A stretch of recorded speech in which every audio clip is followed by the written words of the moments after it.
Assalamualaikum everybody. Today I'm very humbled or very honored to have Shahzad Akbar Rizvi with us. He's my former boss as well और इनका बहुत extensive experience है।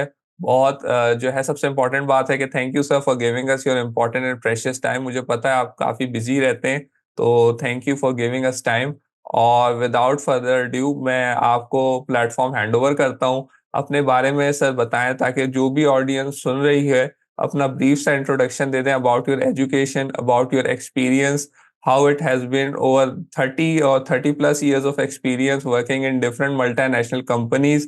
आपने जो है वो ups and downs of the country economic conditions भी देखे और different companies भी देखे। तो मैं आपको हैंड ओवर कर रहा हूँ platform. Once again thank you sir very much for giving us your precious time. और सर अपने बारे में बताएं ताकि ऑडियंस जान सके आपके बारे में। Thank you sir, over to you sir. Asad, Asad, thank you very much for inviting me for this video. और currently I am actually in US. हल्का हल्का चिली मौसम है, वेरी नाइस, ठीक है। और रमजान चल रहे हैं माशाल्लाह। एंड सबसे पहले तो तमाम मेरे सुनने वाले और जो दोस्त हैं जो सुनेंगे सबको मेरा बहुत बहुत सलाम। और ये रमजान उन लोगों के लिए बहुत ज्यादा मुबारकबाद हो। अच्छा, I start with my education. मैंने 1987 में यूएस कैलिफोर्निया से एमबीए किया मार्केटिंग में। और फिर वहां पर मैं 1 साल मैंने काम किया और फिर मैं पाकिस्तान आ गया। पाकिस्तान आने की बेसिक वजह ये थी कि my mother never wanted me to settle in US at that time. तो अब आ तो गए थे, लेकिन जाहिर है यहाँ कुछ करना था। पहले मैंने शुरू के 1 डेढ़ साल जो है मैंने मरकरी गारमेंट इंडस्ट्री में काम किया। और वहां से फिर मैंने, उस जमाने में कैलटेक्स होती थी, शेवरॉन नहीं थी, तो मैंने अप्लाई किया। वहां मेरी जॉब लग गई एज अ जोन मैनेजर। तो जब मैं जोन मैनेजर के शुरू में गया, तो उस जमाने में जो है एक हमारे फॉर्मर बॉस होते थे आफ्ताब साहब। अब किसी भी स्टेशन पे जाओ तो हर आदमी use to speak very high about Aftab साहब। तो मैंने उस वक्त ये डिसाइड कर लिया कि यार मैं आफ्ताब साहब का नाम जो है इंडस्ट्री से रिमूव करूंगा। Not in a bad sense, इसलिए कि लोग उनको इतना अच्छा रिगार्ड करते हैं, तो मैं ये चाहूंगा कि मैं भी कुछ ऐसा करूं कि लोग मुझे ना याद रखें आफ्ताब साहब की तरह। तो फिर सबसे पहले तो मेरा मेन ऑब्जेक्टिव ये था कि जो आजकल के मैं यंग लोगों को बताना ये चाहता हूँ कि देखिए, आपको जॉब तो मिलती है ना, जॉब तो आप कर लोगे 8 घंटे, but you have to do something, people should remember you even if you are not there. तो मैंने फिर क्या किया, मुझे जब जोन दिया गया सारा कैलटेक्स में, हम गैस स्टेशन का, उस जमाने में हमको 15 से 20 स्टेशन मिलते थे। मैंने तमाम स्टेशन वगैरह के जितने भी हमारे डीलर्स थे उन लोगों से मिलना शुरू किया और अपने रिलेशनशिप बिल्ड किए और फिर हर चीजों में इन्वॉल्व होता था और ये देखता था कि यार शाह साहब जो है इन्होंने क्या क्या ऐसी चीजें करते थे।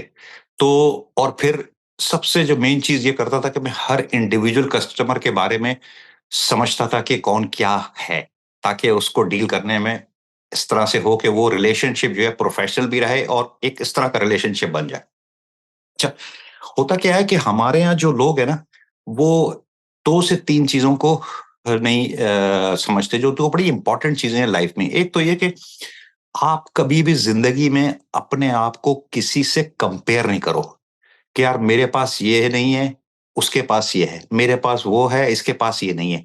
ये आदमी ना अपने आप को खुद तकलीफ देता है। दूसरा, रो नहीं, क्राई डोंट क्राई। रोतुओं के साथ कोई जिंदगी नहीं गुजारता भाई।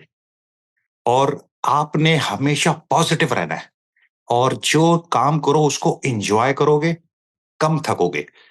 फिर दूसरा ये कि आप कभी ये मत सोचो कि यार मैं यहाँ, अच्छा मैंने अपनी लाइफ में एक चीज ये जो बड़ी की, और वो मैं हमेशा ये कहता हूं कि always remember one thing, dreams without goal they are just dreams. मैंने जब ज्वाइन किया था तो मैंने अपने को ये एक टारगेट दे दिया था कि यार मैंने जो है जब रिटायरमेंट की एज आएगी तो मेरी ये चीजें होंगी, ये होंगी। फॉर इंस्टेंस, मैं एक पर्सनल से जो है तुम डिफाइन करता हूँ कि मैंने 1990 में मेरी शादी हुई।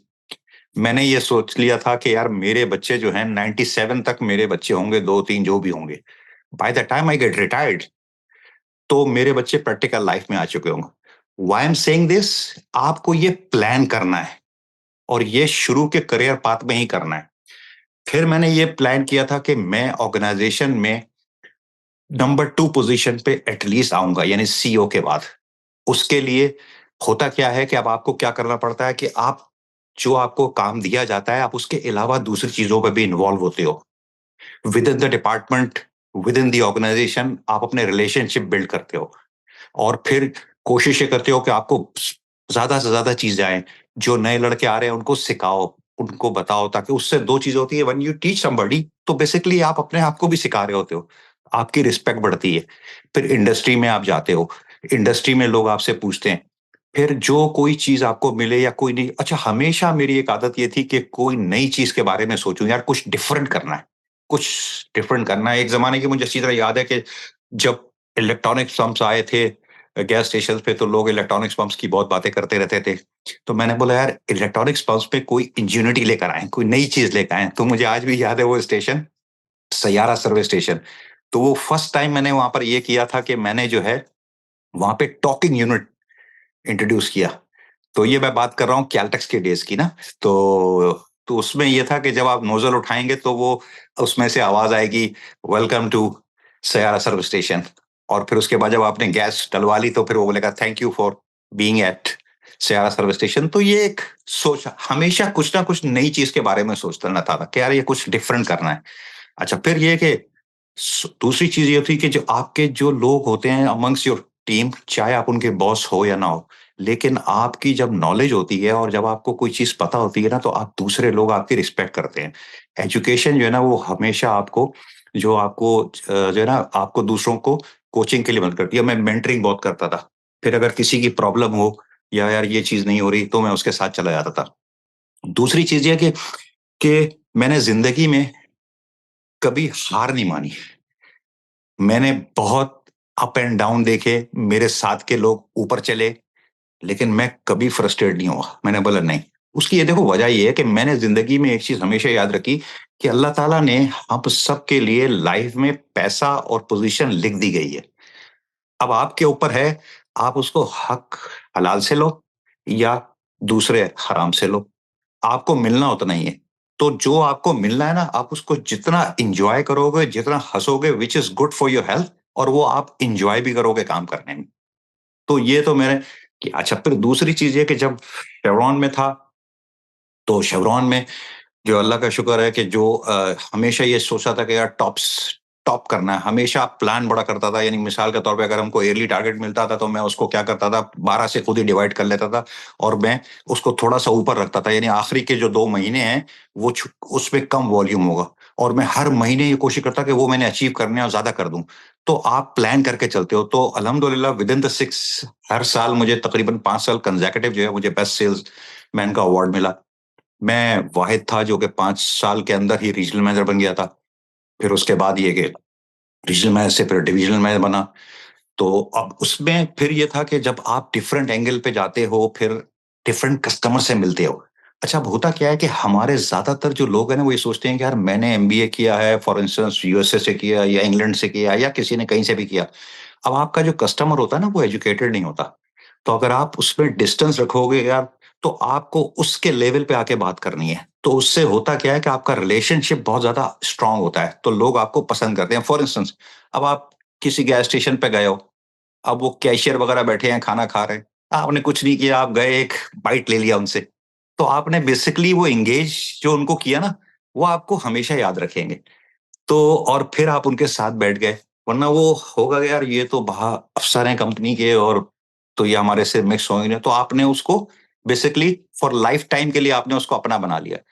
मैं इस किस्म की चीज़ें करता था। फिर दूसरी चीज़ ये कि किसी का अल्लाह ना करे कोई प्रॉब्लम हो फैमिली की या किसी के खानदान में या किसी के भाई या किसी की कोई डेथ हो गई, तो नो मैटर व्हाट हैपन वो मेरी एक आदत थी कि मैंने जाके उसके नमाज़ जनाज़ा हो या कुछ हो या उसमें मैंने ज़रूर जाके पार्टिसिपेट करना है। तो वो एक जो कनेक्ट बनता था ना, वो बड़ा स्ट्रॉन्ग कनेक्ट बनता था।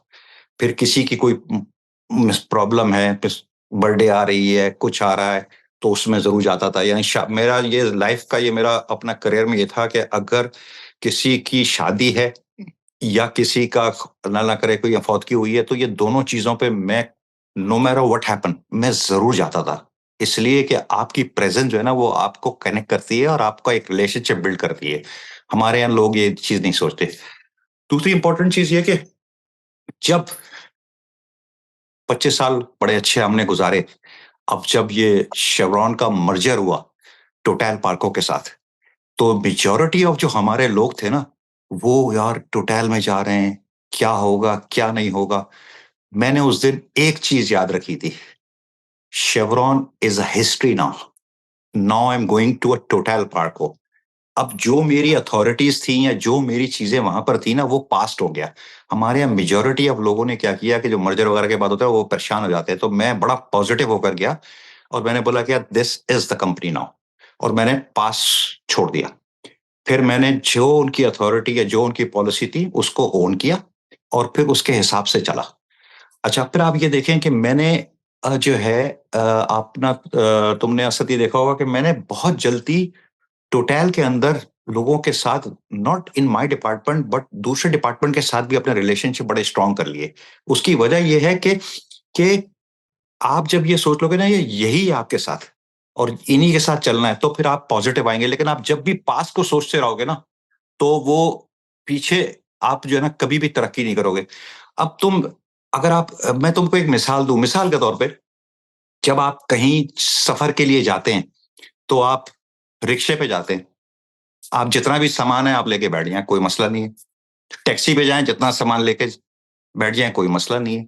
बस पे जाएं, कितना भी सामान लें लेके बैठ जाएं, कोई मसला नहीं है। लेकिन जब आप जहाज पे जाएंगे तो वहां कंडीशन आ जाती है 23 kg के दो दो।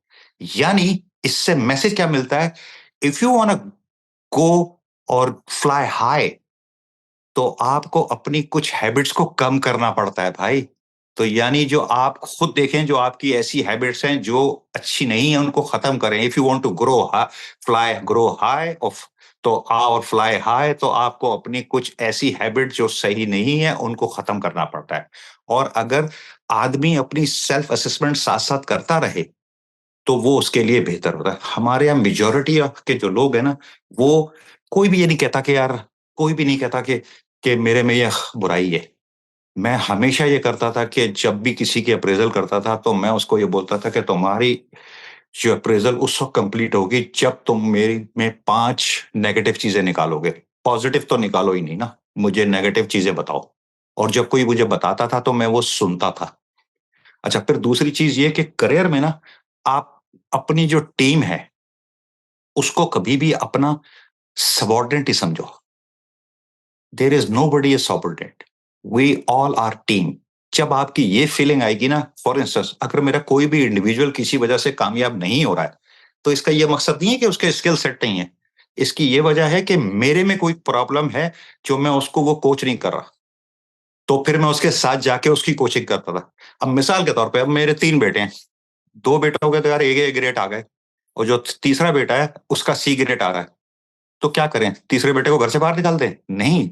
उसकी वजह यह है कि आई एज अ फादर, मैंने उन 2 बेटों पे ऊपर तवज्जो दी जो उनके बी ग्रेड ए ग्रेड आए। लेकिन जो मेरा तीसरा बेटा था उसका सी ग्रेड आ रहा है, तो इसकी वजह यह है कि मैंने उसको वो अटेंशन नहीं दी कि उसका सी आया, तो मुझे उसकी अटेंशन देनी है। तो इसी तरह से आपको अपने टीम मेंबर्स के हर इंडिविजुअल की स्ट्रेंथ और वीकनेस का पता होना चाहिए। मैंने जब भी जिस टीम को सुपरवाइज किया है, मुझे हमेशा ये पता था कि यार मेरे में जो टीम है उसमें हर इंडिविजुअल की क्या स्ट्रेंथ है, क्या वीकनेस है। और जैसे मिसाल के तौर पे तुम्हारी बात करूं असद, मुझे तो हमेशा पता था कि एनालिटिकल और कंप्यूटर में और सेफ्टी में यू आर द चैंप। तो मुझे तुम्हारा एक चीज ही पता था। अब जैसे शहजाद रमजान है, शहजाद रमजान का मुझे पता था कि यार इसकी सेलिंग स्किल बहुत अच्छी है, लेकिन इसकी ये चीजें कम है, तो मैं उनको उसी हिसाब से यूज करता था। तो अगर तुम अपनी एक टीम को रन करना चाहते हो तो you should know your team member, और फिर टीम मेंबर की आपको प्लस माइनसेस पता होने चाहिए। साथ साथ आप उसकी जो वीकनेस है उसको ठीक करें, उसकी कोचिंग करें, उसकी मेंटरिंग करें। और कभी भी, कभी भी अपने किसी इंडिविजुअल को किसी और के सामने उसकी इंसल्ट नहीं करो। अगर कोई वक्त आता है या कुछ आता है तो आप उस वक्त उसको सुने, बाद में उसकी गलती को आप बताइए और उसके बाद उसको समझाइए कि नहीं यार इसको तुम्हें ऐसे करना था। और जो टीम का जो तुम्हारा बंदा है ना, वो तुम्हारे पास जब आए ना तो तुम्हें एज अ बॉस लेके नहीं आए। तुम्हारे पास जब आए तो ये सोच कर आए कि यार ये मैंने इनके पास जाना है, ये मेरी प्रॉब्लम सॉल्व करेंगे। उसको किसी किस्म का खतरा नहीं होना चाहिए या स्केयर नहीं होना चाहिए। He shouldn't be afraid afraid के यार मैं इनसे बात करूंगा तो यार वो क्या सोचेंगे। नो, क्योंकि परफॉर्मेंस जो है ना वो इस चीजों पे नहीं होती। परफॉर्मेंस आपकी भी है ना कि आप एक टीम की कोचिंग कर रहे हैं, whether you are a good manager और नॉट। पाकिस्तान में और ज्यादातर मैंने ऑर्गेनाइजेशन में देखा है कि हमारे यहाँ मैनेजर हैं, हमारे यहाँ लीडर्स नहीं है यार। हर आदमी कहना तो पसंद करता है कि यार मैं लीडर हूं, लेकिन उन लोगों को लीडरशिप का पता नहीं है। Leadership is not, it is not just a position. Leadership जो है ना, you you are actually invisible leader. You basically teach, you make more leader. आप उन लोगों को सिखाते हो, विजिबल रहते हो, फिर उसके बाद इनविजिबल होते हो। तो आपको, और लीडर के लिए जरूरी नहीं है कि आप बहुत ज्यादा हाई पोजीशन के ऊपर होंगे यार। आप टीम के साथ रह के भी you can be, for instance अगर मेरे 5 जोन मैनेजर हैं और मैं भी जोन मैनेजर हूं एक, तो मैं उन पांचों का लीडर बन सकता हूं, उनको मैं सिखाऊं। उसके लिए जरूरी नहीं है कि आपको सीईओ होना है या जीएम होना है। लीडरशिप जो है ना बहुत डिफरेंट चीज है, और लीडरशिप लोग समझते नहीं है। लीडरशिप का मकसद ये है कि आप लोगों को डेवलप करें और लोग ग्रो करें, तो आपको खुशी होगी। मेरे साथ के बहुत से लोग कंपनीज को हेड कर रहे हैं और मेरे अंडर में थे, मेरे साथ उन्होंने काम किया, तो उनको डेवलप किया, उनको चीजें जो थी उनको सिखाया, दे ग्रो। तो मेरे लिए ये सक्सेस है। मतलब अगर हम ये सोच के बैठे हैं यार मैं ग्रो नहीं किया, मैं सीईओ नहीं बना। सीईओ बनना है ना, देखें रिस्पेक्ट जो है ना पोजीशन से नहीं होती है। रिस्पेक्ट जो है ना आपके आपके करेक्टर से होती है। लोग सोचते हैं कि यार मैं डिस्ट्रिक्ट मैनेजर बन गया हूं तो बस मेरी, तो ये मेरी इज्जत होगी। यार डिस्ट्रिक्ट मैनेजर बन गए कितने दिन बने, साल 2 साल, when you are not around nobody will respect you, but I can assure you one thing कि अगर आज भी इंडस्ट्री में अगर आप किसी से बात करेंगे या पूछेंगे तो people will speak high about me, अभी भी याद रखेंगे। उसकी वजह यह है कि आपने रिलेशनशिप के साथ किया। अच्छा, फिर दूसरी बात यह कि अगर किसी डीलर के साथ कोई मसला है तो आप उसको पहले जाके उसकी प्रॉब्लम देखो, उसने अगर ऐसा किया है तो क्यों किया है, रूट काज पे जाओ। हो सकता है उसकी कोई ऐसी मजबूरी हो जो कि वो उसने ये हरकत की हो। पहले तो उसका रूट काज जाके उसको ठीक करो। अगर उसको रेमेडी कर सकते हो तो बहुत अच्छी बात है। और अगर वो वाकई ही फिर मतलब हैबिचुअल है for doing a bad things, तो then you have to take the action. और करियर में एक चीज याद रखो, no matter what happen, never let your company down. Never talk about your company, whoever you work. Not in front of any retailer, not in front of any employee, or not even with your personal and professional friends. क्योंकि अगर आप अपनी company को ही अच्छा नहीं कहोगे तो आपका करेक्टर क्या है ना पता वहीं चल जाता है। मैं आज भी आई विल नेवर से कि यार मेरे साथ बड़ा बैड एक्सपीरियंस था शेवरॉन का या टोटल का। मैं दोनों कंपनियों की तारीफ बंद करता हूँ, बिकॉज इन दोनों कंपनियों ने मुझे बनाया है, मुझे सिखाया है। आज अगर शहजाद रिजवी को इंडस्ट्री में कोई जानता है, because of this company, they have given me a platform to to excel my skills. और मुझे उन्होंने बड़ा वो दिया, तो मैं ये कभी भी नहीं कहूंगा। हाँ देखिए, कोई इंडिविजुअल होते हैं, people do not leave company, people leave managers. कोई ना कोई ऐसा मैनेजर आ जाता है तो लोग, कंपनी कोई भी बुरी नहीं होती है, हर कंपनी की अपनी पॉलिसी होती है। और हमेशा आप याद रखें कि लोग जो यंग आते हैं ना वो चाहते हैं कि यार हम जो है पहले हम 4 से 5 6 साल में ना हम जो सीईओ बन जाए। ओ भाई, सीईओ बनने के लिए आपको थोड़ी मेहनत करनी पड़ती है, आपको काम सीखना पड़ता है। अगर तो तुम ये सोच के आते हो कंपनी में कि यार सुबह 8:30 बजे काम करके 5 बजे, नो, मैंने कभी लाइफ में नहीं सोचा। काम 24 घंटे का करता था। 5 बजे के बाद भी अगर किसी की कोई प्रॉब्लम आ गई या किसी कस्टमर की कोई प्रॉब्लम आई तो उसको मैंने सॉल्व किया। द रीजन बीइंग, जब you want people to respect you तो अब वो आपके पास अगर वो आ रहे हैं ना तो कोई वजह ही आ रही है, कोई प्रॉब्लम ही आई है, तो you have to solve it. There is a lot of individual, I too want to name it. तो मैं तो जस्ट अपने एक्सपीरियंस की वजह से बता रहा हूँ कि वो होता क्या है कि वो कहते हैं यार 5 बजे के बाद तो हमारा काम खत्म हो गया, now we are not responsible. ये एक अच्छा प्रोफेशनल एटीट्यूड नहीं है, बिकॉज जो इंडस्ट्री वी वर्क फॉर, हमारा काम जो है ना एसेंशियल सर्विसेज में आता है। मैं ऑयल इंडस्ट्री की बात कर रहा हूँ, तो हमारा तकरीबन जो है 24 घंटे का काम हो जाता है कि किसी की कोई प्रॉब्लम हो, गॉड फॉरबिड कहीं कोई इंसिडेंट हो गया, कोई आग लग गई, तो आपको जाना है। और फिर सबसे बड़ी चीज ये होती है कि आपको अपने जो, तो हमारे यहाँ के एक दो लोगों की आदत ये होती है कि आप सिर्फ अगर for instance somebody is working for company, मैं टोटल की एग्जांपल दूंगा। तो टोटल के बारे में सोच रहे हैं ना? नो, आपको एक चीज और सोचनी है कि भाई पीएसओ क्या कर रहा है, शेल क्या कर रहा है, दूसरी इंडस्ट्री में और क्या हो रहा है। तो आपको हर एक की खबर रखनी है, ताकि आपको मार्केट की जो ना, मार्केट की वो मिले इंफॉर्मेशन के, मार्केट में क्या अच्छी चल रही है, ताकि आप अपने को डिसीजन या कोई नई प्रोडक्ट को आप लॉन्च करना चाहते हो तो फिर हमारे यहाँ बहुत से होते हैं कि अगर आप वो गए, फॉर इंस्टेंस जो है अपने जोन में विजिट करने गए, तो बस वो गए और होकर आ गए। नहीं, आप जब रोड पे भी जा रहे हैं ना, तो आपकी नजर ऐसी होनी चाहिए कि आप देखें कि और दूसरी जो है रोड पे कौन सा ऐसा ऑयल का नया डब्बा आया है या कौन सी ऐसी नई एक्टिविटी आई है जो आप समझते हैं कि अब जैसे मिसाल के तौर पे मैंने, तुम्हें शायद याद हो, अब जैसे मिसाल के तौर पे मुझे अच्छी तरह याद है कि हमारे से उन्होंने जो है वो कहा कि यार मैं चाहता हूं कि हमारे जो कंपनी में डिफरेंटेबल लोग और फीमेल स्टाफ आए। वो उसने ऐसे जिक्र किया, मेरे दिमाग में उसी वक्त बैठ गया। मैंने गूगल पे सर्च करना शुरू किया और फिर उसको लिए किया। Everybody thought that was impossible, लेकिन आज we are the leader in the industry. वो मेरा बहुत बड़ा इनिशिएटिव था, जो मेरी बड़ी अचीवमेंट थी, जो मैं समझता हूँ कि अब उसमें देखो, कंपनी की पॉलिसी तो थी, लेकिन एक और काम जो बड़ा अच्छा हुआ वो क्या हुआ कि आपने जब इन लोगों को काम दिया, तो यार अल्लाह की दुआएं भी तो लगी। आपने किसी को रिस्क दिया, दूसरे ये कि लड़कियां जो बेचारी मजबूर हैं या खुदा ना खास्ता किसी की डिवोर्स है या एक घर में 7 बेटियां हैं, उनका कोई बेटा नहीं है, आपने उनको एक कंफर्ट दिया, एक स्टेशन पे जॉब दी, तो किसी का घर चला, किसी का रिस्क चला, तो उससे आपको दुआएं मिली। तो आप उसको इस तरह से भी सोचें।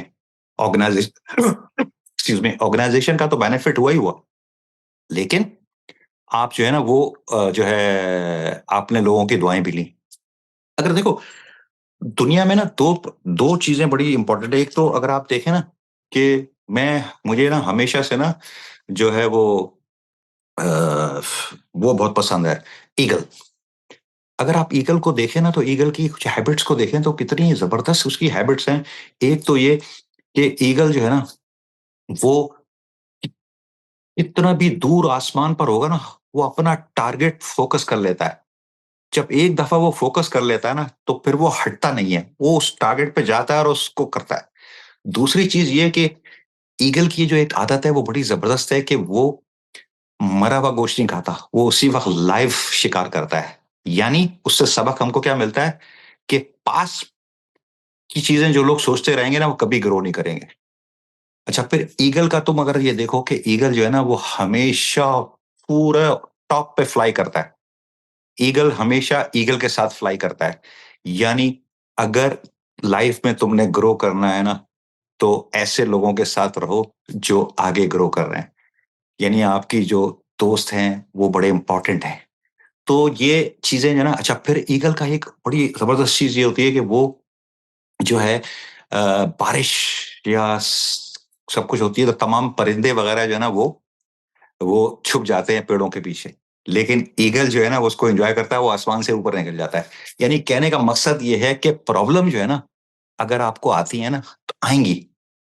लाइफ में प्रॉब्लम आएंगी। अगर आप ये कहें कि मेरी लाइफ में प्रॉब्लम नहीं है, तो ये कोई लाइफ ही नहीं है। Exactly. लाइफ में अगर प्रॉब्लम आती है, जैसे अगर चाय का कप है और उसके अंदर जो है वो मलाई जमी हुई है ना, तो मलाई को ऐसे उंगली से उठाओ और साइड में फेंक दो।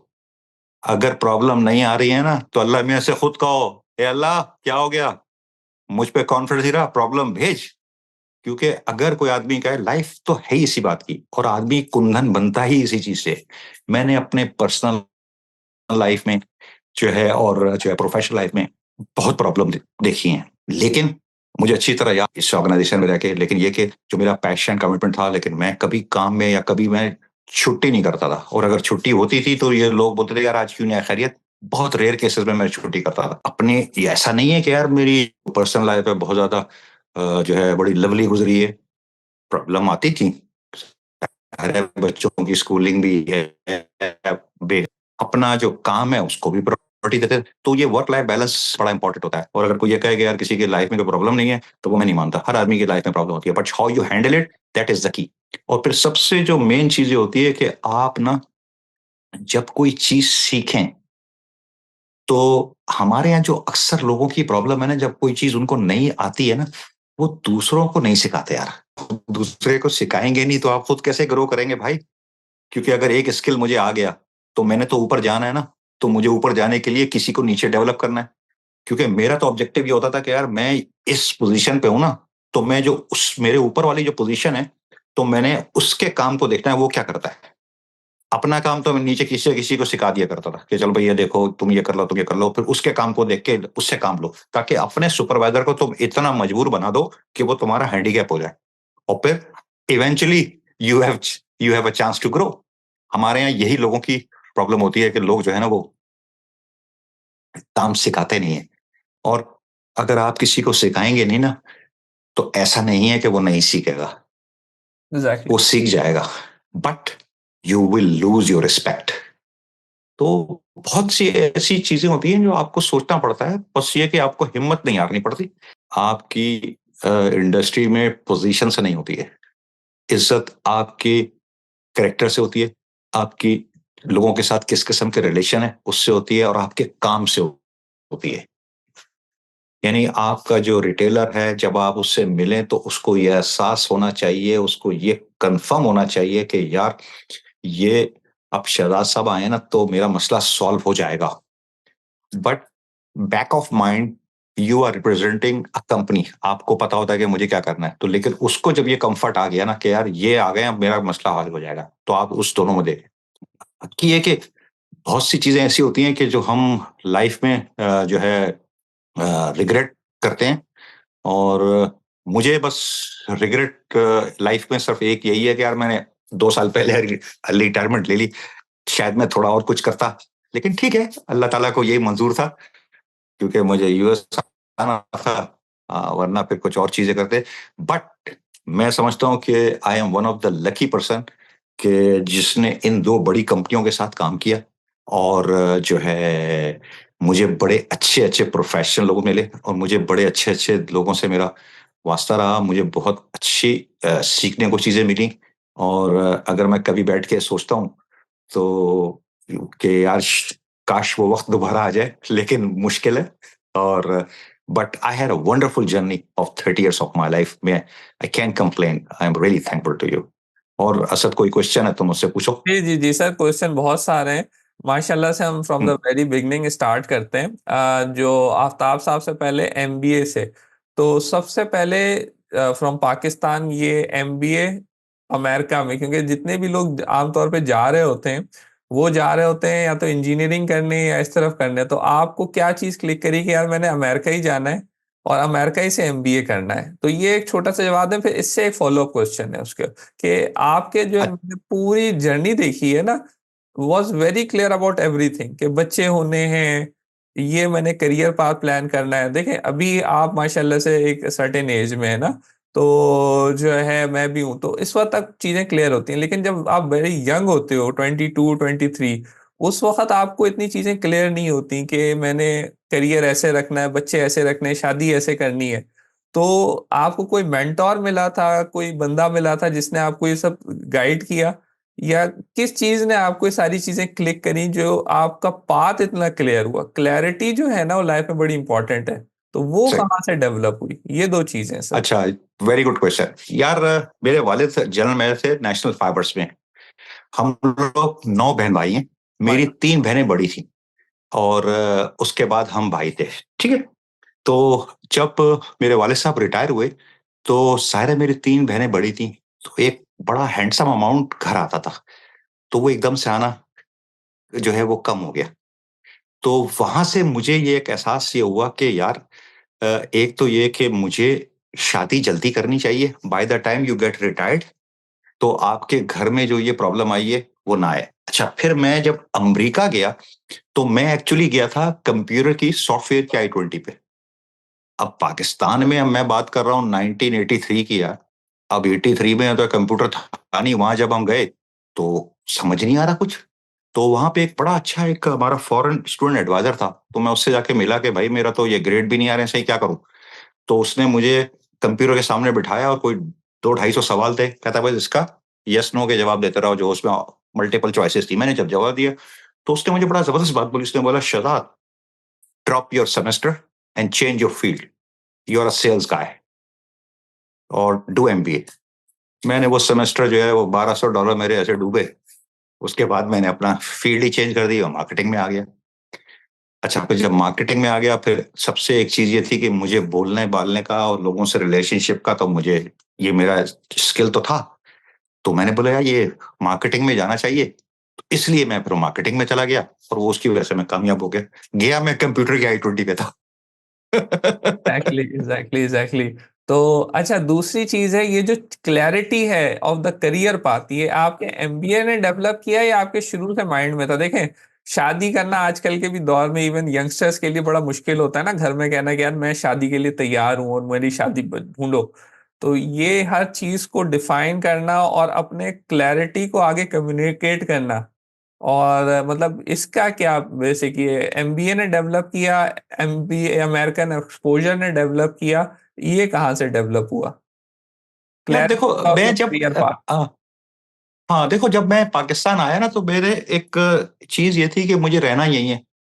अब जब रहना यही है, तो मैं बहुत से लोगों को देखता था कि यार वो उनकी 35 साल 38 साल एज हो गई, शादी नहीं की। अब वो उसके बाद वो 55 में हैं, तो वो छोटा सा बच्चा अपने को लेके जा रहे हैं, उसका मैट्रिक नहीं हुआ। और बाय द टाइम वो रिटायर हो गए, फिर मैंने फैमिलीज में भी ऐसे देखी जिन्होंने लेट शादियां की। अच्छा, मेरे फादर जो है ना, बड़े ओपन माइंडेड थे, बड़े, he was like a friend to मी।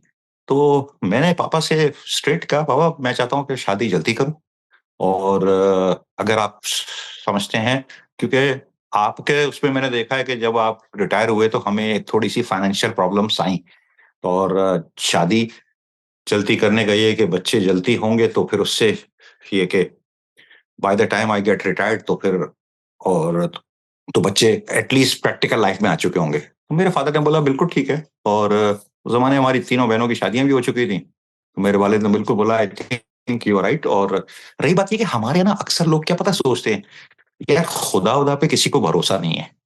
मैं बड़ा फ्रैंक होके ब्लंट ये बात कर रहा हूँ। वजह ये है कि भाई, हमारे यहाँ सोचते हैं कि लड़का जो है मेच्योर हो जाए, पैसा आ जाए। जिसने मेच्योर नहीं होना ना, वो सारी जिंदगी मेच्योर नहीं होगा। और पैसा आपके नसीब से आता है, और वो जितना अल्लाह ने लिखा है वो आता है। आपको सिर्फ जाना होता है, और सिर्फ एक, और अल्लाह ताला उसमें खुद मदद करता है। यार जब मैंने अपना करियर स्टार्ट किया था, तो मैंने मरकरी गारमेंट्स में 4,000 रुपए पे स्टार्ट की थी। 4,000 रुपए पाकिस्तानी। और ये बात कर रहा हूं मैं 1990 की। और फिर उसके बाद मुझे शेवरॉन में जो जॉब मिली, वो मेरे ख्याल से मुझे मिली थी 20,000 रुपए पे, एज अ जोन मैनेजर। और फिर ऐसा ऐसा देखे आने वाला अपना हर, और मेरे अल्लाह का करम है, जो जब मेरे बच्चे पैदा हुए, प्रमोशन हुआ, और अल्लाह ताला ने उनका रिस्क, आने वाला अपना रिस्क लेके आता है यार। हम लोग ये भूल जाते हैं। और जो है अल्हम्दुलिल्लाह यार, मुझे तो वो दिन भी याद है कि यार हम बहुत सी चीजें ऐसी सोचते थे और अफोर्ड नहीं कर सकते थे। आज अल्लाह का बड़ा करम है यार, हम जिस चीज को सोचते हैं वो खरीद लेते हैं। लेकिन ये कि कभी चीज से भागे नहीं। हमारे यहाँ लोग जो है बोलते हैं कि यार आज पता क्या है कि वो, अगर मैं शादी जल्दी कर लेता हूँ तो एक क्लिफ्टन पे घर जो है वो 1.5 लाख का आ रहा है, कैसे गुजारा होगा, क्या नहीं होगा। तो भाई, ज्वाइंट फैमिली सिस्टम से बाहर क्यों जा रहे हो शुरू में? पहले पेरेंट्स के साथ रहो, उनकी भी खिदमत करो, उनकी भी दुआएं लो, और फिर वक्त के साथ साथ करो। हम ज्वाइंट फैमिली सिस्टम में काफी अरसे रहे, और है वहीं से आपने फिर प्रॉपर्टी बनाई, और रह के आपको करना पड़ता है। आप चाहते हैं कि नहीं यार, वो हमारे असल में आजकल वो जो है ना, वो ये बड़ा है ना कि नहीं यार, वो जरा शुरू में अंडरस्टैंडिंग होनी चाहिए ना मिनिस्टर वो बेगम की और हमारी, तो it's better to leave the parents और अलग थोड़ा रहो। ऐसा नहीं है। पेरेंट्स के साथ रहोगे तो आपको सेविंग भी होगी, और आपके बच्चों की ग्रोथ भी अच्छी होगी। आज मेरे बच्चे जो हैं माशाल्लाह तीनों, they are working here as a professional. मुझे कोई काम करने की जरूरत नहीं है, अल्हम्दुलिल्लाह। मैं घर बैठ के खा सकता हूँ, इसलिए कि आपने उनको बेसिक फाउंडेशन आपने उनको ऐसी दी है। तो ये वजह है। नहीं नहीं नहीं, ग्रेट ग्रेट सर। अच्छा, दूसरा करियर पाथ। करियर पाथ आपने जैसे, ये बहुत इंपॉर्टेंट है और जो बहुत सारे लोग लैक करते हैं ना, कि once they get a job at a very good multinational, वो थोड़ा सा स्लैकनेस में आ जाते हैं, मतलब वो थोड़ा स्लो हो जाते हैं।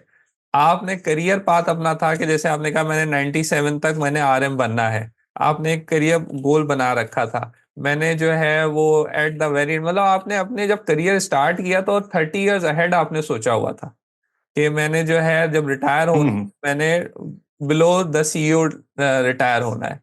तो ये करियर सही पार्ट है। डेवलपमेंट जो है, ये आपके जहन में कहाँ से आई? और let's suppose if it had worked out with chevron, या मतलब जो कंपनी हाँ, थी, तो उसमें अगर ये इस चीज से नहीं चलते तो फिर आपका नेक्स्ट प्लान क्या था? क्योंकि हर किसी के लिए ऑब्वियसली इस तरीके से चीजें नहीं होंगी, कुछ के पास डिसअपॉइंटमेंट्स आएंगी, तो वो किस तरीके सही से अपने सही। आप को करें?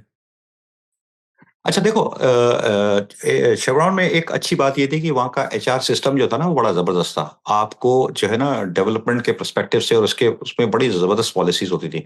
तो जब मैं आया तो मैं, अच्छा मेरी एक आदत ये होती थी कि जो भी कंपनी का सीईओ होता था उस जमाने में, जॉर्ज मैन होता था, he was a very fine man, I call him my mentor.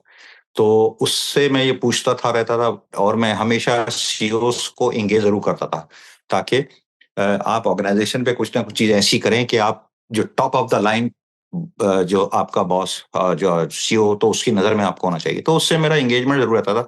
तो वहां पर यह था कि मैं उनसे पूछता रहता था कि यार ये क्या ऐसी चीज है, मुझे इधर जाना है, रीजनल मैनेजर बनने के लिए क्या क्या चीजें जरूरी होती हैं, ये होती हैं। उससे सीईओ से ही पूछा, तो उसने बताया भाई ये उन चीजों पे काम किया। फिर उसके बाद फर्दर पोजीशन के लिए, फिर उसके बाद क्या चीज ऐसी है। अब जैसे जिस जमाने में हमें अच्छी तरह याद है कि हम जब सेल्स में थे, तो उस जमाने में नया नया एसएपी आया था और लोग एसएपी से भाग रहे थे। मैंने उसमें जाके सीईओ को बोला मुझे एसएपी पे जाना है। कहेंगे you are excellent in sales, why do you want to go? मैंने, I just want to go for 6 month assignment and then I can always come back. तो लोगों ने बोला कि यार ये करियर के सेल से ही हट गए। अब देखो उसमें एसएपी पे जाने का फायदा ये हुआ कि जब मैं वापस जब एसएपी पे गया, तो फिर उसके बाद वापस सेल्स में आया, क्योंकि सेल्स में आके फिर एसएपी के, क्योंकि मुझे नॉलेज इतनी अच्छी थी, तो मुझे अपने तमाम जो सेल्स के लोग हैं उनको मुझे कोच करता कोच करता था। तो आप जो है ना, फिर एक तो लोगों से एंगेज करते हैं, फिर सोचते हैं कि यार मैंने फर्दर पोजीशन के लिए जाना है तो मुझे किन चीजों की जरूरत है।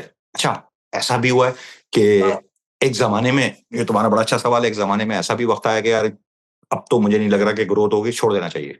अच्छा, हुआ ये कि ऐसा नहीं है कि करियर पाथ में मेरे भी ऐसा वक्त आ गया था एक जमाने में कि मैंने डिसाइड करना था कि अब यार छोड़ दूं, क्योंकि एक तो ये कि ग्रोथ भी नहीं हो रही, और फिर जो सुपरवाइजर थे उनके साथ वो चीज बन भी रही, जाहिर है उनके जो माइंड में कोई और था जो कि उनका सक्सेसर बने। तो मैंने ने सोचा सोचा, फिर मैंने अपने आप से खुद ही ये डिसाइड किया कि यार भाग के जाएंगे हम, ऐसा तो नहीं होने दूंगा। तो व्हाट आई डिड, मैं रिटेलर भी चेंज हो गया। वहां पे फिर मैंने कुछ ऐसा परफॉर्म किया कि मैं लाइमलाइट में आना शुरू हो गया। और जब आना चाह रहे थे, उसकी परफॉर्मेंस इतनी अच्छी हुई नहीं। बट फिर इत्तेफाक की बात यह है कि वो मैनेजर जो हैं वो भी नहीं रहे, वो दूसरे फंक्शन में चले गए। फिर ऑर्गेनाइजेशन ने डिसाइड किया कि यार ये इस पोजीशन के लिए तो यही आदमी बेहतर है, तो इसको वापस लेकर आ। तो फिर मैंने, ठीक है, मैंने बोला अगर मैं आऊंगा तो फिर मैं, मुझे आप पोजीशन थोड़ी बेहतर करें। तो दे से नो प्रॉब्लम। फिर उन्होंने मुझे प्रमोट किया और मैं वापस दोबारा सेल्स में आया और बेटर पोजीशन पे आया मैं। तो होता ये है कि आती हैं लेकिन भागना नहीं होता है, आपको सोचना होता है कि क्या ऑप्शन है उस वक्त। साइड देखो, मार्केटिंग में ना, मार्केटिंग में वैलीज होती हैं। सम टाइम आप जब ग्रोथ कर रहे होते हो, ग्रोथ करते हो, फिर बाज वक्त एक ऐसा वक्त आ जाता है कि आप बोलते हो और अब मैं क्या करूं। कुछ लोग ऐसा करते हैं कि सोचते हैं कि यार इंडस्ट्री चेंज करके कहीं और चले जाओ, अच्छी पोजीशन है। मेरे भी जहन में आया था, लेकिन अब आप नई ऑर्गेनाइजेशन पे जाएंगे तो आपको फ्रॉम डे स्क्रैच से आपको फिर रिलेशनशिप बनाना, ये बनाना समझना, उसमें साल 1.5 साल निकल जाएगा। जब मैं अपनी ही कंपनी में रह के चेंज करके थोड़ा सा साइड ट्रैक होके फिर वापस आ जाऊं मेन स्ट्रीम में, तो वो ज्यादा बेहतर है। तो आपका ग्रोथ के चांसेस ज्यादा बढ़ जाते हैं। तो मैंने उसको इस तरह से हैंडल किया। चलें चलें, ग्रेट। अच्छा, एक सवाल है यंग लोगों के लिए जो पढ़ रहे हैं और ये कर रहे हैं। करियर प्लानिंग जो है उस पे कितना टाइम आपको जो है वो लगाना चाहिए? कि मिसाल के तौर पे जो सेल्फ इवेल्युएशन की आपने बात करी ना, कि अपनी वीक पॉइंट्स को देखो, अपने वीक पॉइंट्स को ट्रांसफॉर्म करो। तो वीकनेसेस कोई अपनी नहीं देखता, हमेशा वी आर, जब से कायनात बनी है तो हम दूसरे को ही इल्जाम लगा रहे होते हैं। अगर हम देखा जाए तो इवन कायनात के टाइम पे अल्लाह ताला ने हजरत आदम से पूछा, उन्होंने अम्मा हव्वा पे इल्जाम लगाया, उन्होंने शैतान पे लगाया। तो इस तरीके से जब से कायनात बनी है तो सही। Blaming others. तो हाँ हाँ, अपने आप की जो है सही वो वीकनेस कह रहा। हाँ, तो अपनी वीकनेसेस को देखना ना, it takes a lots of gut. तो कि उसको देखना, उसको एक्नॉलेज सही। करना, उसको ट्रांसफॉर्म करना, इसके हवाले से अपना आप मुझे एडवाइस करें कि कितना अपने आप के सेल्फ इवैल्यूएशन करें और कैसे करें, करें कैसे? देखो उसका सबसे अच्छा तरीका ये होता है कि जो आपकी टीम होती है ना, आप उनको एक क्वेश्चनर पेपर बना के दे दो, या जो भी आप समझते हो कि भाई आप ये वीकनेस के ऊपर आप बुलेट स्टेटमेंट टाइप के बना के दे दो, और आप ये उनको दे दो। उनसे बोले आपने नाम नहीं लिखना है, जो दिल में आए लिख दो। उससे होता क्या है कि लोग, आपके जो टीम के लोग होते हैं या आपके साथी होते हैं ना, वो अपना नाम बताते हुए या कोई नेगेटिव चीज सोचते हुए होते हैं, यार इसका कोई ऐसा ना हो कि वो बाद में हमसे उसका बदला लिया जाए। तो बेहतर ये है कि उनसे नाम ना मांगो और लेट देम राइट। और जो वहां से जो चीजें आएंगी ना, वो तुम्हारे लिए बड़ी बेहतरी होगी, तुमने कभी सोचा भी नहीं होगा। ठीक है। अब जैसे मेरे लिए एक करियर में एक वक्त था कि मुझे ये आता था, ये आया था, शायद तुम्हें अगर याद हो कि वो लोगों ने बोला कि सर आपकी एक आदत ये है कि आप जो है ना सुनते नहीं है, मतलब आप बोलते बस मैंने जो कह दिया फाइनल है। मैंने बोला हाँ यार ये बात ठीक है। तो जूनियर है, मैं अपने एक्सपीरियंस से सोचता था। मैंने उसको रियलाइज किया, फिर मैंने उसके बाद उसका तरीकाकार ये किया कि अगर किसी का कोई आइडिया आता है, मैं बोलता हाँ यार ये आ रहा है, तुम क्या कहते हो, मैं ये सोच रहा हूँ आप क्या कहते हैं, तो फिर उसमें हम देख लेते थे। और फिर अगर मैंने अपना आइडिया जो है इम्पोज कराना है, तो उसके प्लसेस बताने के, देखो इससे ये होगा, और उनके आइडिया के मैंने बताने तुम्हारे ये प्लस हैं, ये नेगेटिव्स हैं, तो अब ये देख लो इसमें इतने नेगेटिव्स आ रहे हैं, मेरे में ये आ रहे हैं। तो जो उसमें बेहतर आता था वो हम एज अ टीम फिर डिसाइड कर लिया करते थे, तो वो बेहतर होता था। तो उसका तरीकेकार ये होता है। और आप ये भी कर सकते हैं कि जो है अपने घर में जो है अपनी फैमिली से भी आप फीडबैक ले सकते हैं कि एज अ फैमिली मेंबर, सरबराह आप कैसे आदमी हैं, क्या आप टाइम देते हैं, लेट देम से। और वो जो घर की खवातीन है, वो तो जो अगर आप उनको मौका दे दें वो तो पूरा एकदम से सही बताएंगी आपको कि क्या क्या उनको आपसे शिकायतें हैं, टाइम नहीं देते, ये नहीं देते। तो आप ये लें और सुने उनकी बात। वो अपनी जगह से बच्चों से पूछे, बच्चे बताएंगे। यानी मेरे बच्चे कहते हैं कि अक्सर कि अबू जब हम छोटे थे तो आप टाइम बहुत कम है, आपने सारी जिंदगी ना बस शेवरॉन और टोटल का साथ ही दिया, हमारा आपने कम दिया, कहते हैं ये। और ये फैक्ट भी है। ठीक है, मैंने बोला देखो आज इस मुकाम पे पहुंचे हैं, उसकी वजह भी यही है बेटा। दैट आई थिंक मुझे उसको थोड़ा और टाइम देना चाहिए था, यू आर राइट। लेकिन ये है कि जितना हम टाइम दे सकते थे हमने दिया। तो ये एक तो तरीका यही है, इसको इस तरह से ले लें आप। ग्रेट एडवाइस कि आप जो है वो लोगों से फीडबैक लो। लेकिन इसमें एक और इम्पॉर्टेंट चीज है कि आपको ना अपनी भी स्ट्रेंथ और वीकनेसेस पता हो। जैसे आपने कहा ना कि अपने पीयर्स से आप एडवाइस लो, तो ऑब्वियसली कुछ पीयर्स आपको जेन्युइन एडवाइस देंगे, आपको जेन्युइन वीकनेसेस बताएंगे। कुछ पीयर्स होंगे जो गुस्से में आपको ऐसी चीजें बताएंगे जो आपके अंदर ऑलरेडी नहीं है, मतलब वो वीकनेसेस नहीं है लेकिन वो आपको हाईलाइट करेंगे। तो थोड़ी सी आपके अंदर भी सेल्फ एवेल्युएशन की जो है वो माइंडसेट हो, कि आपको पता हो कि हाँ ये वीकनेसेस हैं जो मैं डेवलप कर सकता हूँ, और ये वीकनेसेस मेरे अंदर जो है वो इतनी नहीं है, ये इस तरीके से बोल रहा है। तो self evaluation is also important. आप क्या कहते हैं? एक चीज ये भी करता था, मेरी एक आदत थी सोने से पहले ना मैं यूट्यूब पे जाके वीडियोस देखता था, और इवैल्यूएशन अपने करने की, या क्या है क्या जो अच्छे ग्रेट लीडर्स गुजरे हैं, क्या क्या उनकी मोटिवेशनल चीजें देखता था, क्या क्या उनकी चीजें हैं। वो एक मेरी आदत थी, वो तकरीबन मैं आधा घंटा सोने से पहले बिस्तर पर लेट के मैं जरूर ये देखता था, ये मेरी आदत थी। उससे मैं चीज सीखता था और फिर अपने आप को देखता था कि यार ये क्या कर रहे हैं, मैंने क्या नहीं किया और मुझ में क्या कमी है। तो वो उसने एक बड़ा वाइटल रोल प्ले किया है मेरे करियर में। मेरी ये आदत थी और आज भी मैं यही करता हूँ। अच्छा सर, एक और जो है इम्पोर्टेंट चीज, रिलेशनशिप की आपने बहुत बात करी ना, रिलेशनशिप और एडेप्टेबिलिटी।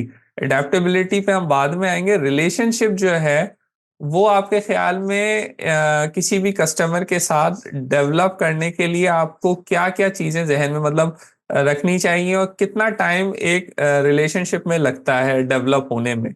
जैसे आपने बताया कि उसके गम में खुशी में हमेशा साथ रहो, लेकिन फिर भी एक नॉर्मल टाइम आपके ख्याल में कितना लगना चाहिए कि आप एक रिलेशनशिप आप कह सकते हो कि हाँ यार ये मेरे पास ट्रस्ट करना शुरू हो गया है? और इसकी क्या वो होती है देखो आइडेंटिटी? हाँ देखो होता है ये कि आप, मैं जो सेल्स का जो लोग हैं ना, उनके लिए मैं ये कहूंगा कि ज्यादातर जो सेल्स के लोग हैं ना, वो तो अगर ऑफिस में बैठे हुए हैं, सेल्स के बंदे का ऑफिस में काम ही नहीं है। वो कस्टमर के पास जाके बैठे, जरूरी नहीं है कि वो उस दिन जाके वो सेल कॉल ही कर रहा हो। सेल कॉल अपनी कर दी, उसके साथ बैठे हैं और चीजें देखें, उससे उसके साथ उसको ले गए खाने पे, कोई इवेंट हो रहा है मूवी का, उस पे चले गए, ठीक है, उसके साथ आपने एक अपना एक रिलेशनशिप बिल्ड कर दिया, तो उसको ये एहसास हो जाए जब आप हर एक पे काम करना शुरू करो स्लो स्लो। जैसे मेरा रूटीन था कि मिसाल के तौर पे अगर मैं गुलशन का एरिया है तो मैं गुलशन के एरिया में 2-3 लोग जो थे, सोचता था कि अब मैं इस वीक उनके पास जाऊंगा, तो उनको ये पता होता कि यार वो शहजाद साहब आएंगे, वो बैठे हैं गपशप लगाएंगे, कुछ नहीं यार काम नहीं, बस कुछ ऐसी आए और अच्छा देखें। फिर उसके साथ बाहर खड़े हो गए, फोरकोर्ट पे खड़े होके, यार अगर तू इसको इसको ऐसे देख ले तो तेरे को बिजनेस पे फायदा नहीं हो जाएगा। तो वो उसको ये बताएं कि वो उसको ये एहसास होना शुरू हो गया कि यार ये तो मेरे बिजनेस को इम्प्रूव कर रहा है। मेरा बजाय इसके कि आप जाके उसको बोले यार ये सही नहीं है, वो सही नहीं है, आप उसको इस तरह से बोले यार इसको इसको ऐसे करो यार, इससे तुम्हारा बिजनेस बेहतर होगा। तो आप उसके पास जाते हैं, बैठते हैं, जरूरी नहीं है कि आप बिजनेस की बात करें, you talk about many other things. अच्छा और बच्चे क्या कर रहे हैं, ये क्या कर रहे हैं, अच्छा क्या करना चाह रहे हो, बच्चों को क्या पढ़ाओ यार, मतलब ये कि और उसके साथ सेशन लगाने के साथ ना, तो ये टाइम ज्यादा टाइम नहीं लगता, मतलब ये हो जाता है, मतलब आप उनके साथ बैठेंगे तो खुद ही डेवलप हो जाएगा। नहीं नहीं, बेसिक आइडिया ये है कि आप उनके साथ जो है ना, उनको ये हो जाए कि he is here to help you out. जब उसको ये फील होगा कि हाँ यार ये अपने साथ मेरा भी फायदा हाँ, देख रहा है, तो फिर वो आपके पास ट्रस्ट करना शुरू कर देगा। ऑब्वियसली रिलेशनशिप उस तरीके से आपकी जो है ना, फिर वो फाउंडेशन बन जाएगी और फिर आप वहां हाँ, से ग्रो करते हुए चले जाते। ट्रस्ट, हाँ, बस वो, हाँ, तो ग्रेट एडवाइस है, ग्रेट एडवाइस। अच्छा, हम थोड़ा हाँ, सा जो है, अब हम प्रोफेशनल से आ हाँ, जाते हैं हाँ। स्टूडेंट लाइफ पे। अब हम थोड़ा सा ना अर्ली स्टेजेस में जाते हैं। जब एक स्टूडेंट हो जो प्रोफेशनल डिग्री ले रहा है, तो जो 4 इयर्स होते हैं ना, that are very crucial obviously. तो उसके लिए आप लोग क्या एडवाइस करेंगे कि वो जो अपने 4 इयर्स हैं, वो क्या माइंड में रख के अपने 4 इयर्स, जैसे आपने बताया एमबीए आप कर रहे थे, तो एमबीए के टाइम आप अमेरिका में थे, आपके माइंड में क्या था कि जो है वो एमबीए के बाद मैंने ये करना है, ये मैंने ड्यूरिंग द एमबीए ये चीजें ग्रैस्प करनी है जिससे मुझे आगे फायदा होगा। तो ड्यूरिंग एजुकेशन आपने अपना क्या माइंड में चीजें रखनी चाहिए?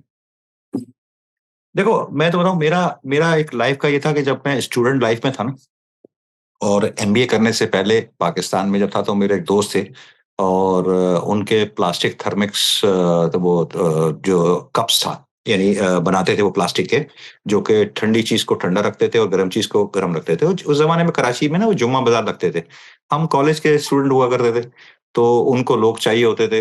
अच्छा हमारे पास पैसे नहीं होते थे, तो उन्होंने हमको एक फ्राइडे के लिए हमको रख लेते थे कि 1,000 रुपए या 500 रुपए देते थे, मुझे याद नहीं है, तो हम चले जाते थे। तो उससे लोगों के साथ, डिफरेंट किस्म के लोगों के साथ मिलते जाते थे, उनको एंगेज करते थे। तो एक तो वहां से ये आइडिया हो गया कि यार जो हमारी जो इंटरपर्सनल स्किल्स हैं और या लोगों के साथ कम्युनिकेट करना ना, ये था कि ये मेरी स्ट्रेंथ है। तो ये डिसाइड करो कि करना क्या है, और फिर ऐसी चीज सोचो कि जो आगे जिसका जो है फ्यूचर तुम्हें नजर आ रहा हो। चलें चलें सर, ग्रेट एडवाइस। और हर चीज़ के बारे में माशाल्लाह से हमने जो आज वो बात करी, हमने बात करी करियर प्लानिंग की, एडॉप्टेबिलिटी की, रिजिलियंस की, और रिलेशनशिप बिल्डिंग की। तो इसके अलावा सर आप कोई जो है वो एडवाइस देना चाहेंगे कि फिर हम इसको कंक्लूड करते हैं और फिनिश करते हैं? आपका भी टाइम काफ़ी ले लिया हम लोगों ने। तो कोई अपना जो है वो एक crux of the story, crux of your advice जो आप देना चाहें यंग लड़के लड़कियों को, स्टूडेंट्स को, जो ग्रोइंग प्रोफेशनल्स हैं उनको। इस दुनिया में बहुत ऑप्शंस हैं, देयर आर मेनी अपॉर्चुनिटीज। आप उसको ग्रैब कैसे करते हो कि यार अगर हमने कर लिया तो आगे जॉब्स हैं नहीं, पाकिस्तान में ये नहीं है, पाकिस्तान में वो नहीं है, हम भी उसी पाकिस्तान से आए हैं। हिम्मत नहीं हारनी है, अल्लाह पे यकीन रखो, और जो है पैशन कमिटमेंट, और अपने आप को जो ना, मैं मतलब मिसाल के तौर पे एक छोटी सी मिसाल दूंगा, अगर आप एक $1,000, 1,000 रुपए का या $100 का नोट लो ना, उसको बिल्कुल मसल दो और निचोड़ दो, और फिर उसके बाद उसको खोलो, 1,000 का नोट है ना, वो 1,000 का ही रहेगा। तो कहने का मकसद ये है कि लोग दुनिया में तुमको कितना मसलें, कितना ड्रिल करें, तुम तो तुम ही हो, तो तुम्हें फर्क नहीं पड़ना चाहिए। तो दुनिया में जब आए हो, तो अल्लाह ताला ने आपको इस दुनिया में जब लाए हैं, तो अल्लाह ताला ने आपका रिस्क और आपका चीजें सारी डिफाइन कर दी हैं, और आपको फ्रस्ट्रेट नहीं होना है। बस अपने आप को पॉजिटिव रखो, अल्लाह पे यकीन रखो, और इंशाल्लाह आप सक्सेसफुल हो। बस मैं सिर्फ यही कहना चाहूंगा। चलें sir, thank you for your time. बहुत अच्छा लगा, काफी अरसे बाद मुलाकात भी हो गई इसी बहाने, और आपने जो है जितनी भी एडवाइस दी है, अगर मेरे ख्याल से इसका लोग 40% 50% भी कर लेते हैं तो they will be successful in their career. मैंने जो दोबारा से एक हल्का सा रिकैप कर दूं, हमने स्टार्ट किया था from 1989 when you started, you completed your MBA. फिर आपने जो बात करी कि जो भी आप इंडस्ट्री में जा रहे हो, आप जाओ कि इंडस्ट्री में आपने अपना नाम बनाना है, जो रीसेंट नाम है उनको इन अ गुड सेंस जो है वो फॉरगेट करवाना है, और अपना नाम इंडस्ट्री में इस तरीके से रखना है। जैसे आपने स्टार्ट किया था आफ्ताब साहब के नाम से, आपने कहा था कि ये मेरा सुपरवाइजर है, हर कोई इनको जानता है, लेकिन मैं अब अपना नाम ऐसे बनाऊंगा। तो यहाँ से बात आ जाती है कि आपका फोकस और क्लैरिटी बहुत इंपॉर्टेंट है। फिर आपने रिलेशनशिप बिल्डिंग की बात करी, फिर रेजिलियंस की बात करी कि हालात जैसे भी हो आपने भागना नहीं है। और एडॉप्टेबिलिटी की बहुत इंपॉर्टेंट बात थी कि जैसे जैसे कंपनी चेंज होती रही, आप पॉलिसीज के लिहाज से अपने आप को अडॉप्ट करते रहे, पास्ट में नहीं रहना और पास्ट में आगे डेवलप करना। और दूसरी बड़ी इंपॉर्टेंट चीज जो आपने बात करी वो थी ग्लोबल थिंकिंग की, कि सिर्फ और सिर्फ एक जो है कुएं के मेंढक बन के ना रहो, अपनी थिंकिंग को ग्लोबलाइज करो। पूरी इंडस्ट्री में क्या हो रहा है ये देखो, अपने कंपनी में क्या हो रहा है खाली ये नहीं देखो। और फिर आखिर में आपने बात करी कि अपॉर्चुनिटीज जो हैं वो अवेलेबल है, हिम्मत नहीं हारनी, लगे रहना है। जो आपने नोट की मिसाल दी और ईगल की मिसाल भी बड़ी इंपॉर्टेंट थी कि राइज अबव द क्लाउड्स, और जो है वहां पे आप क्या कहते हैं फ्लाई करो, प्रॉब्लम से घबराओ नहीं और लगे रहो। तो इसके अलावा कोई चीज मैं मिस आउट कर रहा हूं तो आप बता दें, वरना फिर हम इसको कंक्लूड करते हैं सर। नहीं, मेरे ख्याल से नहीं है। जब मैंने 1987 में जब एमबीए कर लिया था, मैं पाकिस्तान आया था, तो उसके बाद कुछ अर्से के बाद मैंने एक रियलाइज किया कि यार हर बच्चा जो है ना वो बी और प्लस एमबीए कर रहा है, और मेरे पास तो एक ही डिग्री थी। ऐसा ना हो कि एक डिग्री की वजह से मैं नीचे रह जाऊं। तो फिर मैंने मास्टर इन कंप्यूटर साइंस किया, तो वो 2.5 साल में एग्जीक्यूटिव। तो मतलब बात ये है कि 13 साल के बाद बच्चे भी पढ़ रहे हैं, मैं भी पढ़ रहा हूँ, लेकिन मैंने दूसरी डिग्री भी ली। तो आपको अपने साथ साथ अपने स्किल्स को और अपनी एजुकेशन को बढ़ाते बढ़ाते भी रहना है, देखना है कि क्या हो रहा है इंडस्ट्री में। बस ये आपने बस रखना है कि मतलब एक ही डिग्री करके आपने अपने आप को फाइनल नहीं करना है। आपने देखना है कि इंडस्ट्री में क्या चल रहा है, do you need to add some education, add it, अगर इफ नीडेड तो जरूर करो। ग्रेट ग्रेट, कंटिन्यूस ग्रोथ जो है, जो आपने बात करी कि आप रोज रात को वीडियोस भी देखते हैं इम्प्रूवमेंट की, तो ये उसी में आ जाता है कि हाँ, कंटिन्यूस ग्रोथ जो है वो दैट इज वेरी इंपॉर्टेंट। और एडॉप्टेबिलिटी में वेरी भी इंपॉर्टेंट, होता है बिल्कुल सही। कि आप उसमें आ जाएं। तो sir, it was great talking to you, इंशाल्लाह अपना ख्याल रखिएगा। Thank you. बात होती है आपसे।